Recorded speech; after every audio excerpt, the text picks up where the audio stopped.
Oh man, about actually 2 nights ago from when I'm recording this video, a block away from here, I witnessed a chaotic robbery.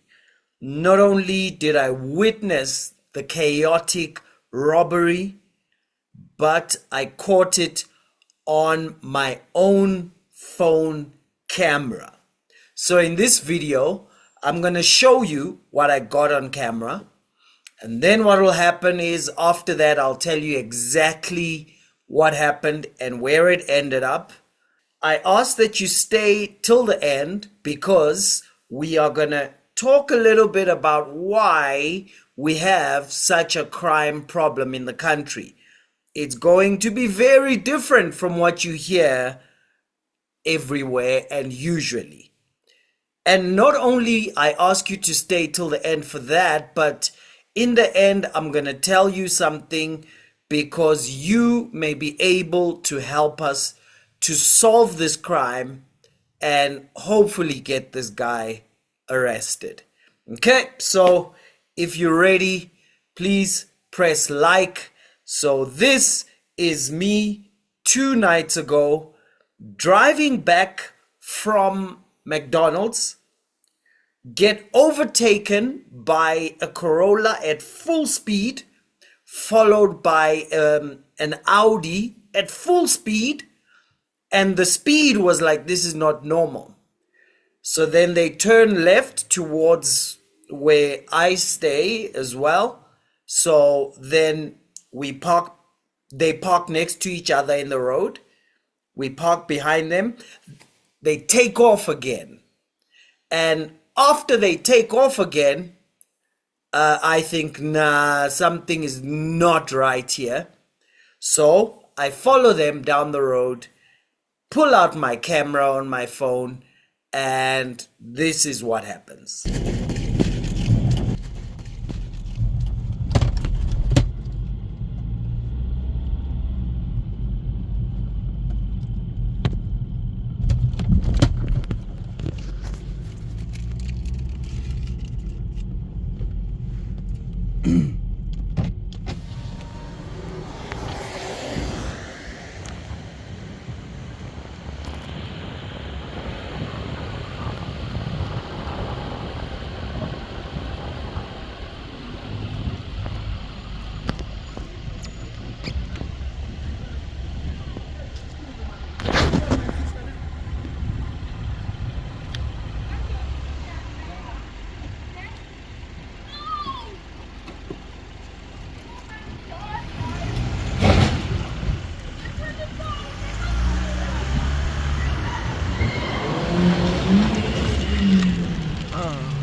And the guys were gone. So what happened? So I then took this video because the lady in the Audi is chasing the guys in the beaten up Corolla because she bumped them. And so I drove straight to the police station with that video because I knew at some point. Then she shows up, parks her car right at the door, and I didn't understand what's going on. And she comes in, she's hysterical. So this is what happened. She was talking on the phone and with the window open, and the guys grabbed her phone, ran into their car. She was chasing their car because she wanted their phone. And then when she stopped them there, she was saying, bring my phone back. And then the guy was like, you can actually hear him on the phone, on the video. He says, I'm sorry, my sister. So that's a South African accent guy, from what I hear on the video. He says, I'm sorry, my sister. Okay, let me bring your phone. She trusted him enough to think he'll bring the phone back. But when he was pretending to bring the phone, grabbed her wallet and grabbed her car keys and ran into the car. And that's when she comes and bumps him to block him from going forward. And that's why then he reverses like crazy, but his friend was out.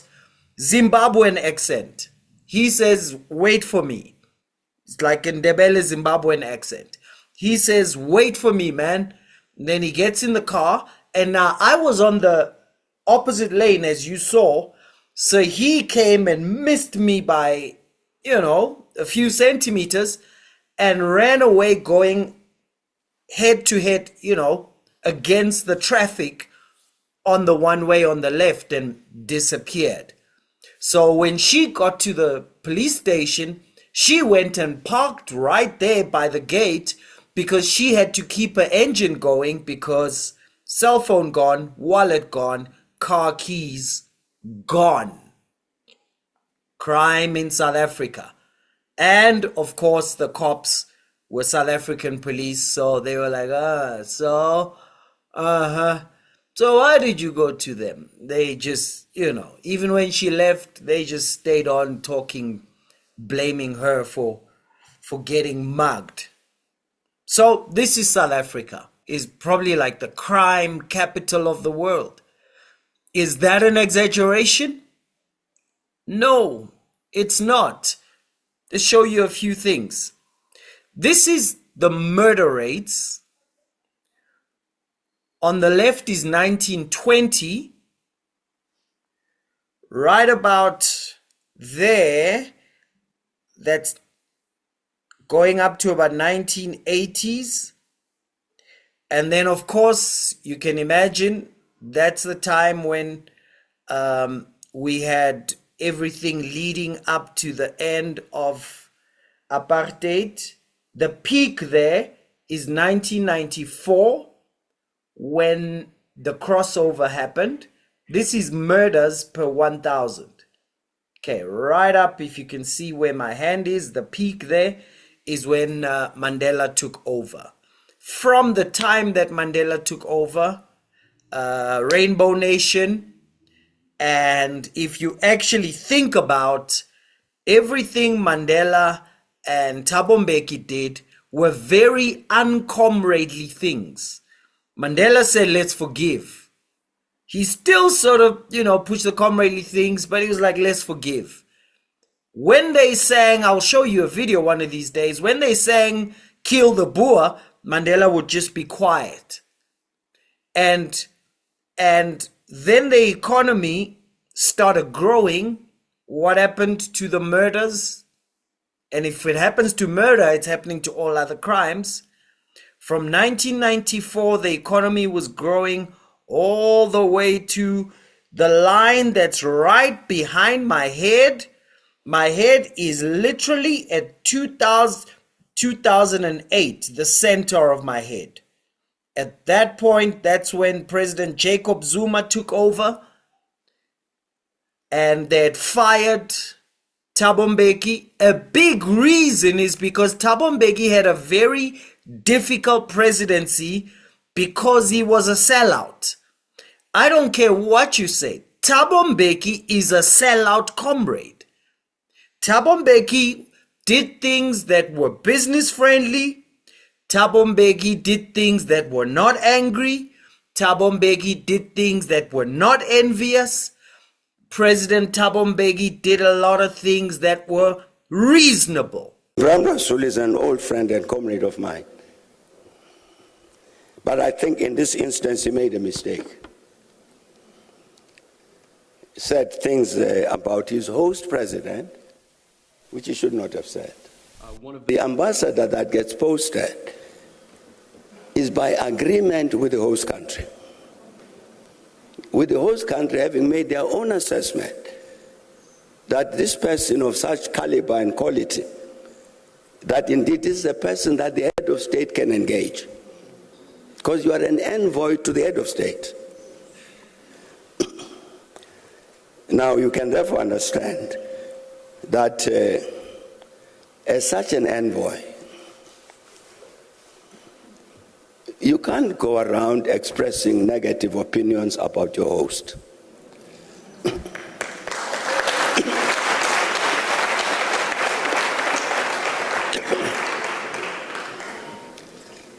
The diplomatic dean here of our diplomatic corps is here.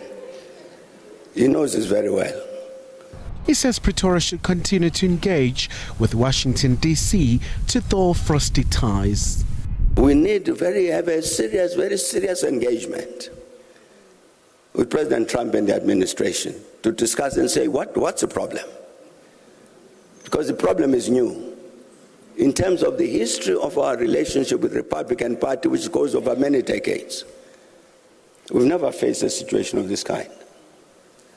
When the ANC says, we are going to expropriate from whoever and give to our people, who in the eyes of the ANC among the South African population is not our people? Very different from the Ramaphosa who says, we don't talk to them, we talk to our people. And it's funny that when you have a sellout, crime goes down and economy was going up, new middle class was being made, people were coming out of poverty. Round about there, 2010 is where it turns. Just after President Zuma took over, it started going back up. It drops there 2020 because that's the lockdown. So of course it's hard to do crime when you have to stay at home and you're afraid of germs. As soon as the lockdown finished, this is Ramaphosa's time, kept going up. Very interesting how crime behaves. Let's show you why I was saying we're the crime capital of the world. The dark blue means high crime. And then the lighter colors means much, goes down to low crime. Do you see how blue we are? Now, I know Marxists will say, yeah, but crime is a response to poverty. Well, look above. Zimbabwe has less crime than us, and they are 10 times poorer than us, if you measure every citizen. We are as blue as, if you look on South America at the top there, that's Venezuela, where Comrades are fully in charge. And then if you look up top there, well, that's Afghanistan.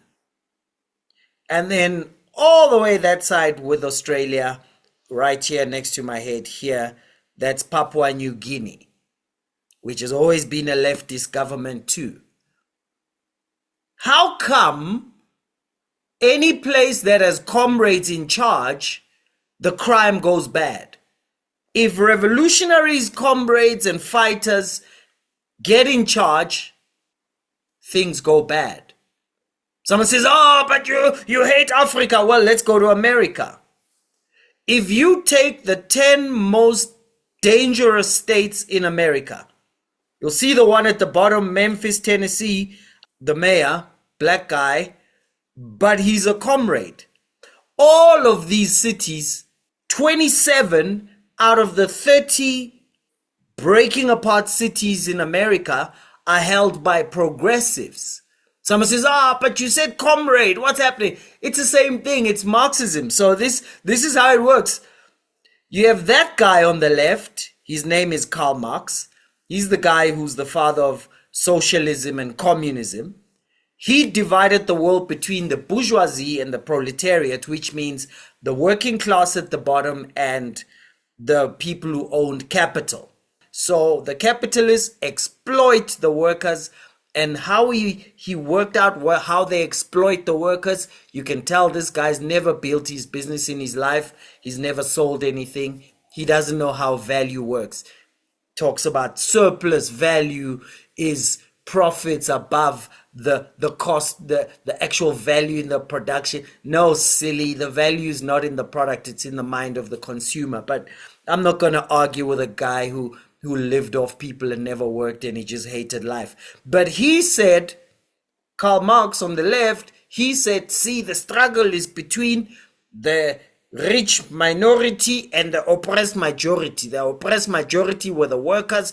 The oppressive minority was the see, now I'm sounding like I'm just a comrade in South Africa. The oppressive minority is the bourgeoisie, the ones with capital. And that's why he started calling it capitalism. So it's not capitalism. It's what a guy who never worked, never made money, never sold anything, lived off other people's money, he called it capitalism. Okay, so he said, he prophesied that the workers will get so angry with being exploited that they will finally rise in anger, overthrow the capitalists and take over power, and then we'll have communism. So now what happened instead is the more free markets happened, more people came out of poverty, people's lives got better, no one fought their bosses because they like living in countries that have nice things, and things kept getting better and better. TVs got better, cars got better, everything got more and more affordable. There was a time when my dad bought a cell phone. I thought this man must be ultra rich. Well, now we buy cell phones for 10-year-olds. And so people just, life got better and they didn't get angry like he prophesied. So now the second guy, this guy here, his name is Marcuse, he said, oh man, this is a problem because this guy's prophecies failed that capitalism would make people angry. So now we need a way to make them angry. So then he said, okay, maybe then to finally get to communism, let's use black people in ghettos that time. Let's use women because at that time they were not voting and stuff. Let's use people with sexual preferences that are not the usual. And let's use immigrants. Let's go and tell them that the reason they don't have anything, it's because of white people, the West, and capitalism. That's all one thing, by the way. If you hear someone who says they hate the West, they took it from this guy. It's just capitalism. And he said if we can use them, then at least we can get them to be angry because the prophecy failed. And this guy on this side, his name is Gramsci, he then took it further and said, okay, let's do culture. And now in China, Chairman Mao, who was pushing communism and 50 people died of starvation, it didn't start in Zimbabwe. When he took land, just like Mugabe, 50 million Chinese died of starvation. Also followed these guys because Marx, of course, then there was Russia and China becoming real communist countries. So now, but what happened is these guys took Karl Marx, but just said, let's say now the oppressor are the patriarchy oppressing women. And then they went on and said, no, let's say the oppressor is a straight man oppressing a gay man, a transgender man, a lesbian man. And then, but it's the same thing. And so that you make them angry. That's why they do the same thing. They march, the revolution. It's really a religion because they just got to attend a service every day and they never get tired because they have a picture of some fake heaven that never comes. And when they get close to doing exactly what they say, it's what Mugabe did. They end up here. You saw Venezuela with high crime, same thing happened. They actually got to give everything to the state. Everyone lost 20 kilograms in weight because they just went hungry. In China, they just died. They died of hunger. And Chairman Mao wouldn't even reach out to countries to ask for food because he would have had to ask the capitalist countries in their language. He would have had to ask them for food. He was exporting goods to other countries while his own people were dying because he hates capitalism more than he loves his own citizens. So now but now the whole thought process then seeped down. So it went to China, went everywhere. But in Africa, it happened with like black consciousness. It's all just Marxism. It says blacks are the oppressed and then whites are the oppressors. And then you've got this guy on the right who said, oh, let's change it. The West is the oppressor. The colonized are the oppressed. Even after colonization dies, they keep preaching it the same way we keep doing it, right? And that's why, because most black people swallow this, because they don't know that this didn't come from black men. It all came from a Jewish German guy called Karl Marx. And these other guys, Gramsci, Marcuse, does that sound African to you? Does that sound like Shaka Zulu to you? Does it sound like Prince Leboa Khomu? Because I know some idiot's gonna come on here and say, you've lost your blackness. What blackness? Do any of these guys look like Nkosi or Edlamin? Do they look Swati to you? Anytime you're talking black majority, minority, we must unite for a revolution, you're just quoting a bunch of white men.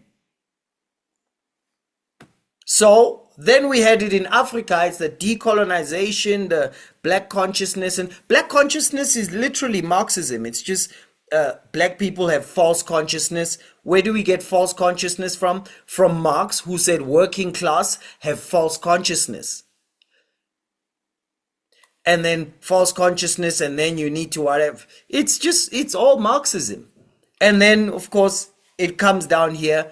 And anytime you listen to these gentlemen talk, they say everything these gentlemen said, and they're doing exactly what the guy in the middle said. He said, since our plan is not working, the plan by the white guy, the Jewish German guy from 1800, this white guy in the middle said, you know what we can do? Let's find some fools who can run it. Who can we find? Black people. And well, they found some. And now they're using them. We hate America. Why? No, they just hate success. They just hate order. How do I know that? Because the guy who started it, his thing is he just hates order. This guy wrote poems that said, the devil has given me this pen to write and I will destroy everything. This guy was writing poems like someone who's suicidal. And then the philosophy just came out of it. That's why they hate anything that gets built up. Why do you think these people, what have these people built? Think about it. This is going to make you angry.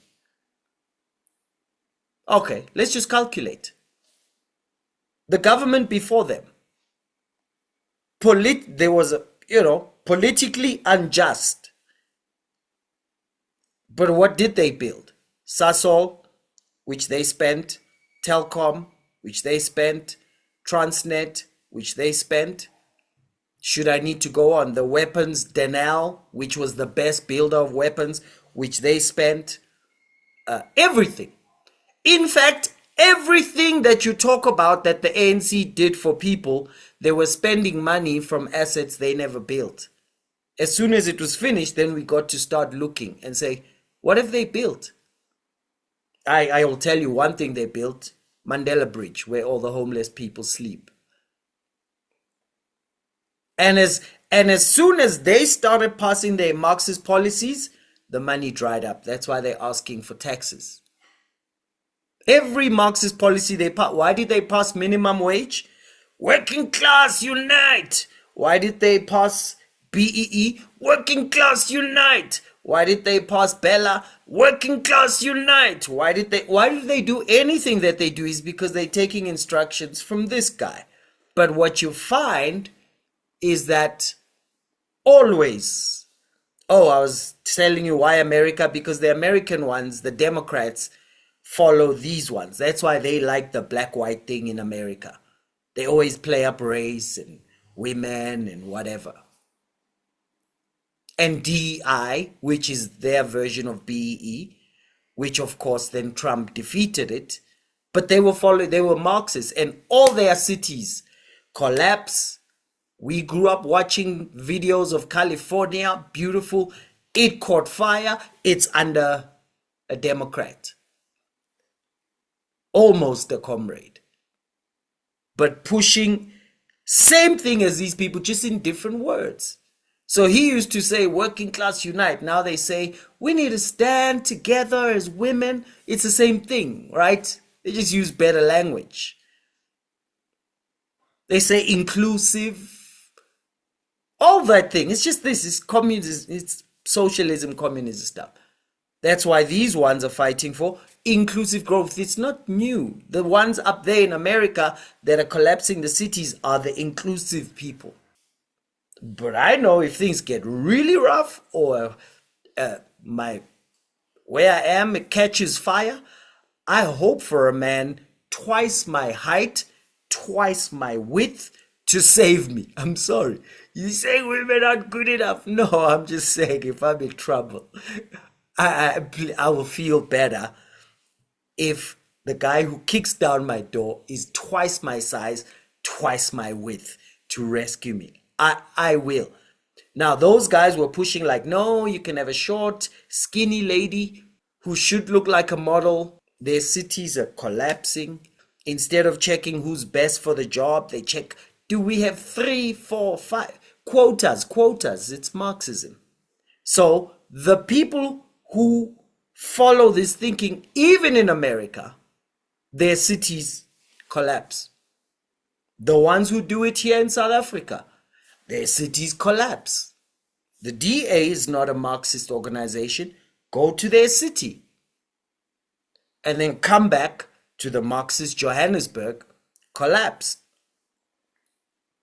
Who has the worst stealing of money? The finances don't balance. Anything run by these three.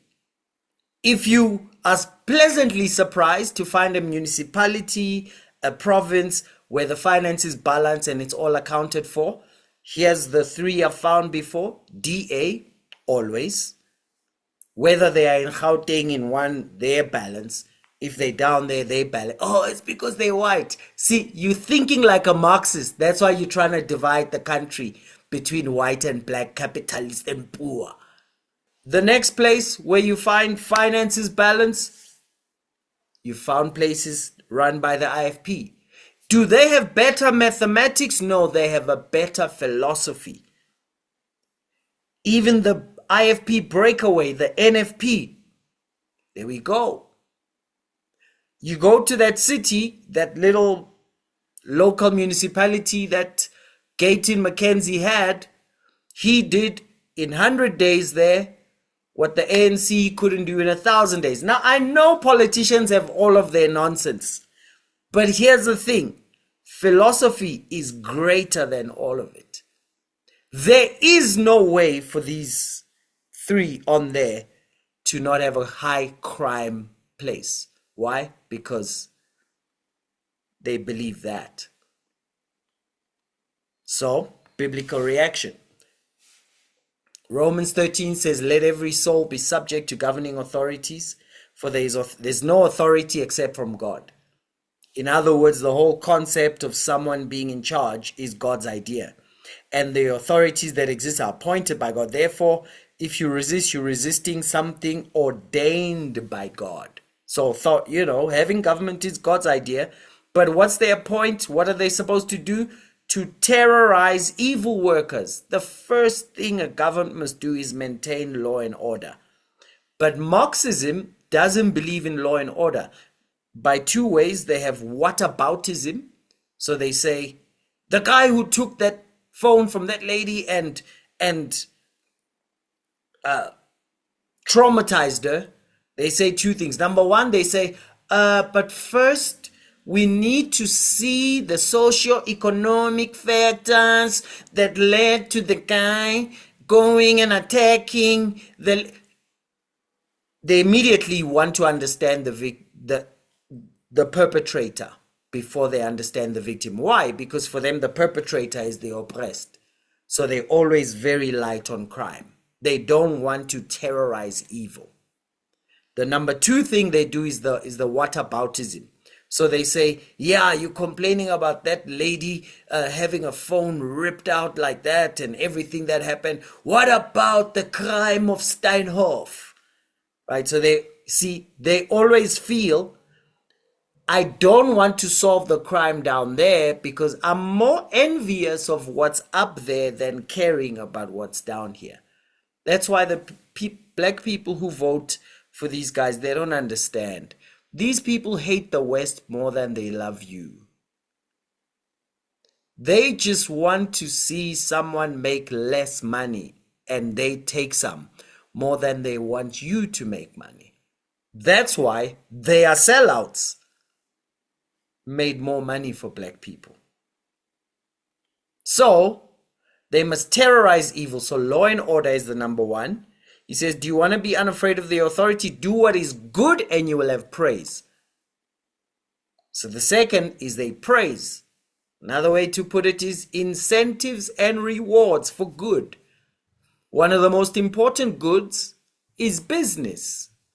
Marxists think business is exploitation, so they never incentivize and reward business. In fact, they hate it and fight it. So if you do evil, be afraid. This is God. This is God.